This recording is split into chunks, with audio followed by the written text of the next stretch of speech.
la salle Bourget du Musée des Beaux-Arts de Montréal le Oh, 19 mars prochain rendra oui. un hommage à des bâtisseurs, deux chefs d'orchestre qui ont marqué la vie musicale ici au Québec, à Montréal évidemment, ici au Québec et aussi au Canada, en plus d'avoir voyagé et dirigé un peu partout à travers le monde. Il s'agit en l'occurrence de Madame Agnès Grossman. Bonjour. Bonjour, bonjour, bonjour. Et de Rafi Arménian, qui a été d'une présence et qui est toujours d'ailleurs dans la région, parce que vous nous parlez de Laval. Vous Mhm. habitez là et apparemment, vous avez une vue splendide sur la ville. Vous êtes encore des chefs d'orchestre malgré tout. Nous sommes encore des chefs, absolument. Oui. Pourtant, il y avait Covid, naturellement, qui était une coupure assez difficile. Je dois vous dire, même mon frère est décédé dans la première année de Covid. C'était très difficile. Mais on survit et on est quand même plein de courage. Voilà. Et ce qui est plutôt sympathique, pardonnez-moi, Mhm. c'est que Sylvie a retrouvé un document euh, où elle était admise après une audition à l'Orchestre métropolitain au moment où Agnès, vous en étiez la directrice artistique et chef. Voilà. C'était une des premières au monde qui était directrice artistique d'une institution Absolument. femme. Femme, Ça n'existait femme. pas. Oui, femme, Oui. surtout. Oui, Et il faut dire que l'esprit de l'orchestre était très ouvert. Et ça, c'était magnifique de travailler avec un orchestre qui était plein d'enthousiasme, mais vraiment aussi plein de volonté et curiosité, au fond, aussi, parce qu'il y avait beaucoup de répertoire à apprendre pour l'orchestre. Et je crois qu'on a fait quand même un cheminement important ensemble. Agnès, si vous nous parliez un petit peu de vos origines musicales. Oui. On a Bon, vous seulement 20 savez, minutes là. Oui, mais bon, alors vous savez probablement que je suis née à Vienne. Et Vienne, naturellement, cette ville pleine de musique. Et mon père, qui était un musicien important, de grande réputation, surtout chef de chœur de tous les grandes chorales à Vienne. Et ma mère, chanteuse également. Alors, donc, un milieu musical et très heureux aussi, je dois vous dire, parce que on vivait en banlieue de Vienne, à Potsdansdorf. Ça, c'était vraiment une très jolie maison. Et le jardin était déjà le bois de Vienne, voyez-vous. Alors, on avait vraiment des très jolies des années avec mon frère aussi à Vienne, sans pas beaucoup de musique, je dois vous dire, naturellement, musique, mais pas d'entraînement du tout. Et, et moi, je suis oui, venu de l'Égypte, où je suis né, et pour étudier avec le même professeur de piano, Ah, Bruno Seidel. Oui. Et Ah, c'était ça, et c'est là où on s'est rencontrés. justement. Alors, la classe de Seidelhofer, il y avait Martha Agerich, oh, Nelson Frère, Rudolf Buchbinder, et puis Agnès Grossman, et puis Rafi Armédian. et Rafi, vous avez beaucoup dirigé un peu partout, mais vous avez été un élément important au Conservatoire de Montréal en direction d'orchestre. Oui. Alors, je faisais la navette parce que j'étais directeur à Kitchener-Waterloo, en Ontario, et je venais chaque semaine à Montréal enseigner et diriger l'orchestre et je retournais. Donc, euh, et ça, c'est une chose que il y a très peu de musiciens qui ont fait les deux provinces, ah, Ontario et Québec. Ça, c'est vrai.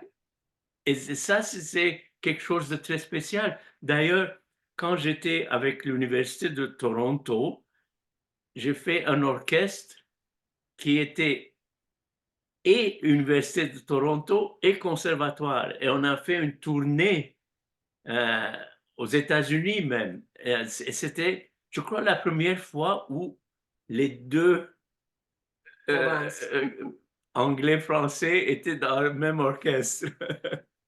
Et que pensez de cet hommage qu'on vous offre Mhm. à la salle Bourgie du Musée des Beaux-Arts de Montréal?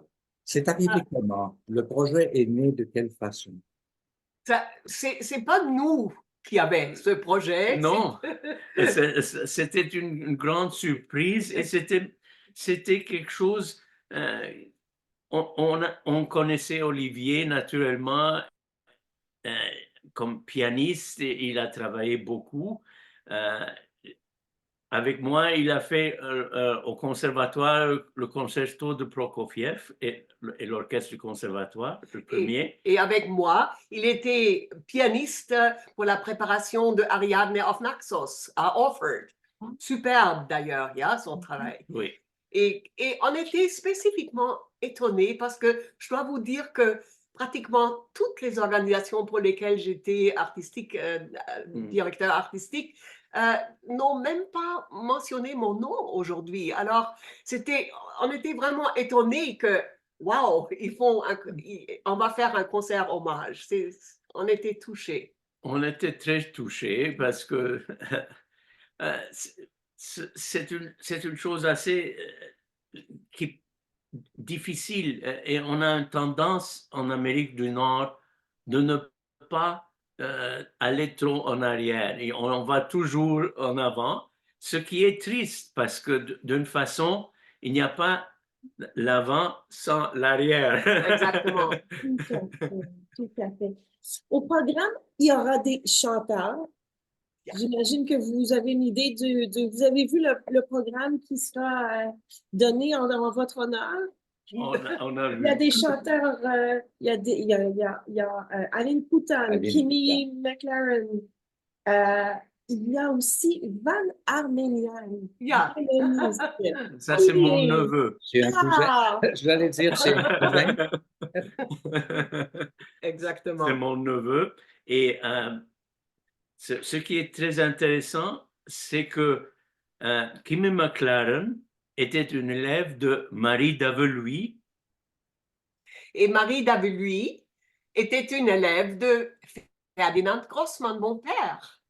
Alors, voyez-vous, c'est quand même incroyable comme justement cette technique vocale est arrivée de Vienne à Montréal. Et naturellement, Karina Gauvin et Marie-Nicole Lemieux, bien sûr, ont hérité justement cette technique. Et bon, je crois que D'ailleurs, quand son père m'a connu, il a dit, je vais te donner des leçons de chant pour que tu ne ruines pas les chanteurs. Mais il y a aussi des chaises de l'orchestre métropolitain, les premières chaises. Oui, Justement, exactement. et Oui. les musiciens de l'orchestre du conservatoire. Ils étaient au conservatoire tous. Donc, il y a toujours Un va-et-vient. une unité de conception. Exactement. Oui. Il y a Jean-Marie qui sera, Jean-Marie Zetouni, qui sera le chef de ce concert. Mais est-ce Et qu'il sera, Véronique Lacroix. et Véronique, mais est-ce qu'il sera également le chef pour les Oui, musiciens du conservatoire?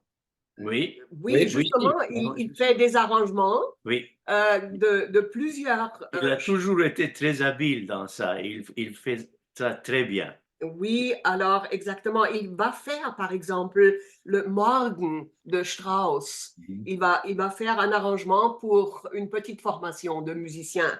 Et quoi d'autre? Je crois qu'il fait aussi d'autres arrangements. Mais surtout, Michael McMahon et Olivier Godin vont jouer Schubert ensemble. Et, Berg? il André y a Laplante aussi sera présent.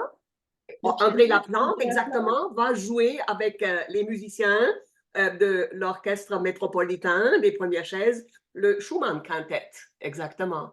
Alors, donc, ça va être vraiment Intéressant comme programme. Intéressant comme programme et nostalgique aussi un peu, parce qu'on aime tous ces musiciens énormément. Et j'ai le sentiment en même temps que les gens qui vont assister sont des gens qui vous ont déjà vu et entendu. Et aimé aussi. Oui, beaucoup aimé. Exactement. Exactement, oui. Et J'aurais une question. ça fait plaisir de voir que cette génération après nous continue et continue avec les idées qu'on a apportées de Vienne après tout. Et continue avec succès, je dois vous dire Oui. aussi. On est très fiers de l'Orchestre métropolitain sous la Agnès- direction de nos Séguin. Agnès, vous avez défoncé des plafonds de verre en étant la première femme directrice artistique de la formation. Mais depuis, il y a eu une évolution. Et j'aimerais savoir quelles sont vos impressions, en deux mots, de ces changements. Oui.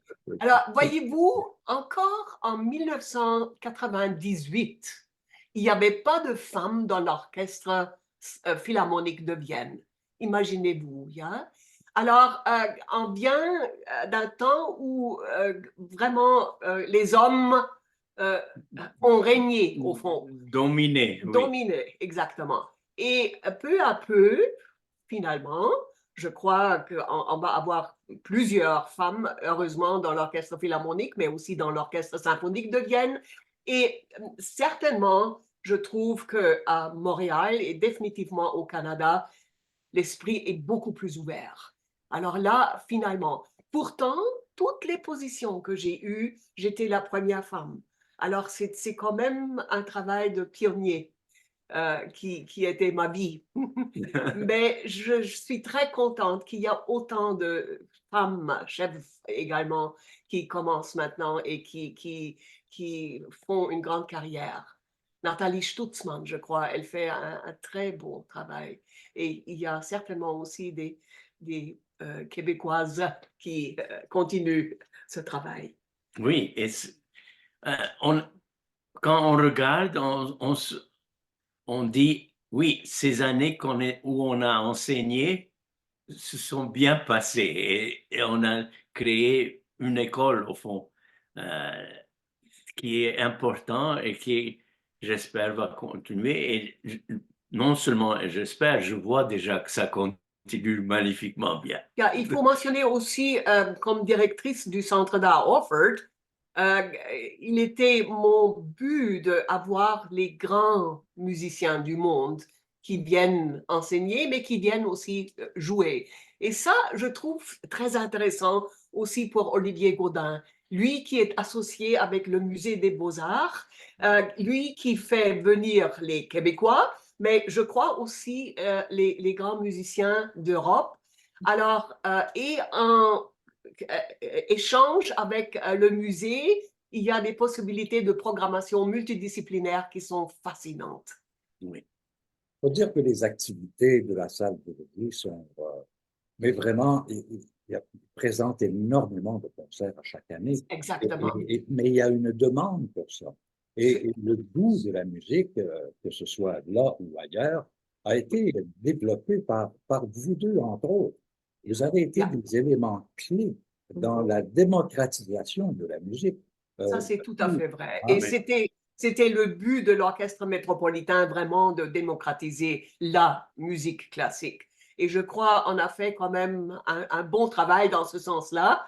C'était naturellement aussi un travail du répertoire parce qu'il n'y avait pas de répertoire encore au début. Et il n'y avait pas de finances non plus. Ça, c'était un autre problème que je n'ai pas mentionné. Mais c'était vraiment M. Pelado qui nous a aidés aussi de mettre en place l'orchestre et de nous permettre de faire des concerts en dehors de Montréal pour avoir plus de travail pour les musiciens et pour faire des concerts spéciaux où on a invité des gens qui étaient très, très bien connus, qui ont participé à la 9e en chantant, mais lip sync. Alors, donc, je crois que l'orchestre jouait un rôle important pour que les peuples comprennent quelle beauté est cette musique classique. Et ça, c'est une autre voie comme carrière. Il y a les grands musiciens qui font carrière en voyageant partout. Nous avons fait carrière en bâtissant où on est. Et c'est tout à fait une autre ligne de travail. Et par exemple, là où j'étais à Kitchener-Waterloo, en Ontario, j'étais là pendant 23 années. J'ai bâti une salle d'opéra. Et il n'y a pas beaucoup de personnes qui peuvent dire j'ai construit un opéra. Malheureusement, il n'y avait plus de fonds pour C'est ça. aller jusqu'au fond et de former une compagnie d'opéra, etc. La salle est magnifique acoustiquement. J'ai fait faire une fosse pour 120 musiciens parce que mon but était de faire un festival wagnérien. Mais ça, c'était pour l'avenir. Mais ça, c'est un projet que vous pouvez toujours caresser, là. Il faudra le faire ailleurs qu'à Kitchener parce que malheureusement, Malheureusement. Exactement. Mais elle est là. Elle attend. Baptiste est là et quelqu'un va venir un de ces jours et ça va être réalisé ce qu'on avait essayé de faire. Mais c'est ça, c'est une autre façon de carrière. Ça, c'est vraiment... Yeah, et c'était aussi le travail régulier avec beaucoup de répétitions. C'est comme ça qu'on a pu développer justement les orchestres et les musiciens. Et en particulier l'orchestre métropolitain. La oui, qualité de l'orchestre maintenant est indéniable et a traversé les frontières. Exactement. Et je crois que les tournées ont été preuve de ce fait-là. Alors, nous sommes fiers, très, très fiers. Et nous sommes fiers aussi qu'ils font partie de l'opéra, parce que c'était moi qui avais initié ça, voyez-vous.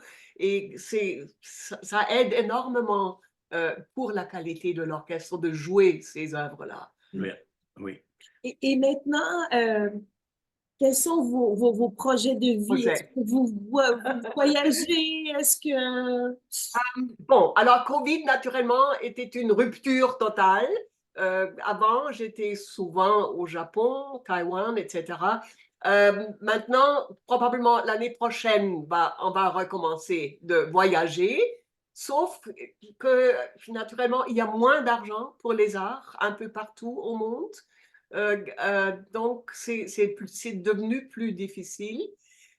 Pourtant, on a quand même fait des choses différentes pendant Covid où on ne pouvait pas voyager.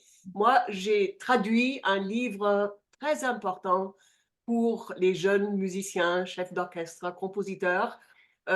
C'est un livre d'analyse de Erwin Ratz qui n'existe pas encore en anglais. Et ça va être Oxford University Press qui va imprimer cette œuvre-là. Et l'analyse, et je crois que ça c'est important aussi pour Rafi, Oui. parce que, voyez-vous, la façon d'analyser les œuvres, c'est un peu comme Hans Swarovski. Hans Swarovski... C'est l'école d'Arnold Schoenberg. Voilà. C'est la façon dont Schoenberg analysait. Nous sommes au fond deuxième génération élèves de Schoenberg. Tous nos professeurs étaient des élèves de Schoenberg. Et Erwin Ratz était notre professeur d'analyse, justement. Et Hans Swarovski utilisait ce système également. Alors, nous trouvons très important que cette œuvre apparaisse aussi en anglais parce que ça va être une révélation. Il y a certaines personnes qui ont déjà introduit un peu de ce qu'ils voulaient, mais je crois le livre, le vrai livre de lui va être, je crois, énormément important pour le développement des jeunes musiciens. Et c'est ce qu'on a passé à nos élèves aussi. Eux aussi analysent la musique comme nous avons fait. Mais ce n'est pas l'analyse 4 plus 4, 8 plus 8, c'est surtout c'est pas seulement les détails, mais c'est la grande ligne que Ratz cherchait. Il voulait nous donner les outils pour une performance qui apparaisse comme totale, comme une totalité, voyez-vous. Et ça, c'était la belle chose que nous avons adorée dans Oui.